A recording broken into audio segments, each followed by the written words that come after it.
तो अल्टीमेटली हम अगली नस्ल को एक साफ और शफाफ पाकिस्तान और सबज पाकिस्तान देंगे। करप्शन के खिलाफ हमने पहली मुहिम शुरू की हुई है, वहाँ पे इंशाल्लाह सफाई हमारे ज़िम्मे है। ये पाकिस्तान के जो सफाई है, ये जो फिज़िकल सफाई है, ये हम सब के ज़िम्मे है।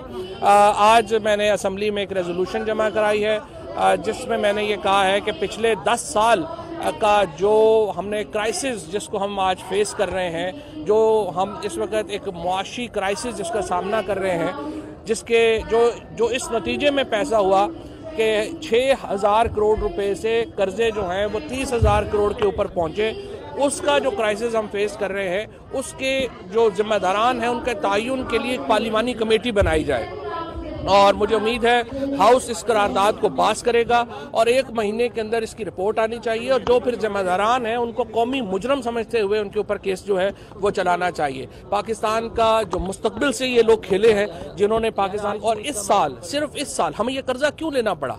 हम ये कोई कर्जे हमें तो 40 दिन हुए आए हुए और हमारा तो 1 रुपये का भी खर्च जो है वो नहीं है। अगर आप प्राइम मिनिस्टर हाउस के अखराजात देखें, चीफ मिनिस्टर्स हाउसेस के अखराजात देखें, गवर्नर हाउसेस के देखें, वो इस वक्त पिछले अखराजात का 10% भी नहीं रह गए हैं। और ये कुर्बानियाँ जो हम दे सकते हैं वो हमने दी हैं।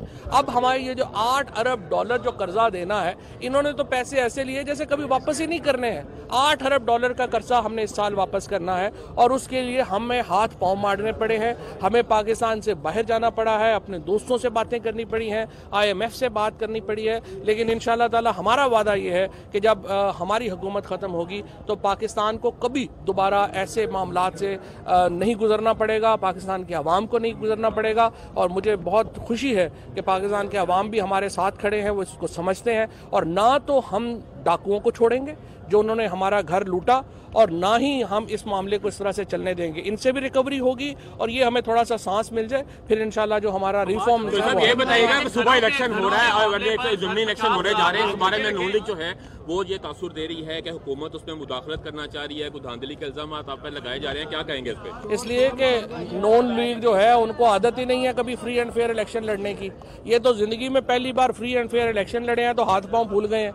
इंशाअल्लाह ताला ये कल के इंतखाबात में पाकिस्तान तहरीक इंसाफ क्लीन स्वीप करेगी। आप देखेंगे कि वो तमाम नशिस्तें जो पाकिस्तान तहरीक इंसाफ ने छोड़ी हैं, ना सिर्फ हम वो जीतेंगे बल्कि इसके अलावा भी जो नशिस्तें दूसरी पार्टीज ने जीती हैं वो भी जीतेंगे, क्योंकि लोग जो हैं वो हमारे साथ खड़े हैं। शरीफ फैमिली का मुस्तकबिल क्या देखते हैं? शरीफ फैमिली का मुस्तकबिल क्या है सियासी? शरीफ फैमिली का मुस्तकबिल जो है वो मखदूश है और मैंने पहले भी कहा था कि जो कुछ उन्होंने किया है, अब मुस्लिम लीग नून को अपनी नई क़यादत तलाश करनी चाहिए। नून लीग के अंदर फॉरवर्ड ब्लॉक ग्रुप बनने को तैयार हैं, वो तो सिर्फ हम ही लिहाज कर रहे हैं अभी चूँकि हम उस मामले में नहीं पढ़ना चाहते। लेकिन नून लीग तोड़ फोड़ का शिकार है। उसका पंजाब असम्बली के अंदर भी एक बहुत बड़ा ग्रुप बन चुका है। उनका नेशनल असम्बली के MNAs भी जो है वो रोज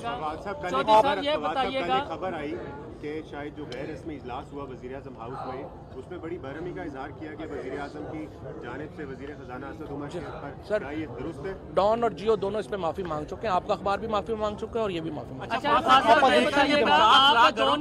है। अभी भी कंफ्यूजन बरकरार है। आपने प्रेस कॉन्फ्रेंस भी की, आप नहीं समझते कि बहुत ओवर एम्बिशियस मंसूबा है हुकूमत का? हमने काम ही कभी जो है ना ओवर एम्बिशियस के बगैर नहीं किया। हमें जो कहते थे कि ये शौकत खानम बहुत ओवर एम्बिशियस है, बन ही नहीं सकता, इमरान खान ने बनाया, उन्होंने कहा कि ये नमल बड़ा ओवर एम्बिशियस है, नहीं बन सकता, और फिर कहते थे इमरान खान तो वज़ीर-ए-आज़म बन ही नहीं सकता, वो भी बना है। तो इंशाअल्लाह ताला ये जो 50 लाख घर है ये भी ओवर एम्बिशियस नहीं है। गरीब को पहली बार जो है वो इंशाअल्लाह ताला अपना साया मुयस्सर आएगा, ये भी इंशाअल्लाह ताला बना कर। आप दो नहीं एक पाकिस्तान की बात करते, जो बंदा नहीं बात मानेगा वो घर जाएगा। बिल्कुल।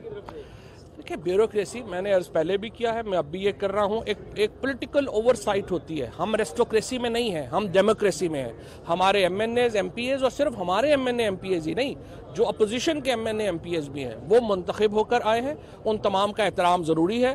ब्यूरोक्रेसी यहाँ पे पीछे जो शहबाज शरीफ साहब का या नवाज शरीफ का रवाज था कि शहबाज शरीफ और हमजा शहबाज और उसके बाद हुकूमत ख़त्म, और नवाज शरीफ, मरियम नवाज शरीफ और इसहाक डार के बाद हुकूमत ख़त्म, ऐसा नहीं है। हमारे MNAs और MPAs हमारे लिए बड़े मोहतरम है, उनकी जो पॉलिसीज हैं, उनका जो इनपुट है वो लेंगे इंशाल्लाह। ब्यूरोक्रेसी को उनकी बातें मान के चलना पड़ेगा। पाकिस्तान दो नहीं एक पाकिस्तान की बात करते हैं, तब्दीली भी आ चुकी है। राव अनवार अदालत में बगैर हथकड़ी के पेश होता है, शहबाज शरीफ बगैर हथकड़ी के पेश होता है, नवाज शरीफ बगैर हथकड़ी के पेश होता है, जरदारी साहब बगैर हथकड़ी के पेश होते हैं, लेकिन प्रोफेसर को हथकड़ियां लगाई जाती हैं। आपकी हुकूमत का मौक़िफ़ सामने हमारा सीजे नोटिस हमारा हुकूमत का मामला नहीं है, ये नैब का मामला है। अगर हम नोटिस लेंगे तो आप कहेंगे नैब को असरअंदाज हो रहे हैं, या तो आप लोग इस तरह करें, ये मेहरबानी करें कि नैब को कहे कि हुकूमत के अंडर होनी चाहिए, फिर हमसे सवाल पूछे। अभी नैब आजाद इदारा है।